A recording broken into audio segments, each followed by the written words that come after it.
Hello, this is Rob Polenic from C3 Method. I wanted to give a couple technique tips for machine leg extensions. The first tip is when we perform leg extensions, in order to ensure that we target both the inside and the outside of the quads, we want to make sure that our knees are rotated up towards the ceiling. Often when we sit in this position, we're sitting on our hamstrings and our adductors. Since the meat of the hamstrings and adductors is often on the inside of the leg, it will roll your thigh outward. So our knees actually end up pointing slightly angled outward. That's going to make this more involved. The inside of our quad, the teardrop portion, is going to be more involved than the outer quad. So in order to make sure the outer quad gets involved, we want to, from our hips, think of rolling our legs in.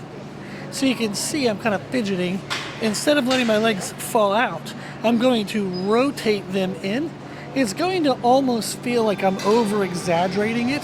However, if I look at my kneecaps and they're straight up and down, that's the position I would want them in. Then from there, what we're going to think of is with our feet, I want to push outward, not upward. So I want to think of sweeping my feet way out in front of me, not just pushing the pad up towards the ceiling. To help with this, we can point our toes and think of reaching our toes as far in front of us as we can. So as I would start the movement, I want to make sure my knees are rotated up.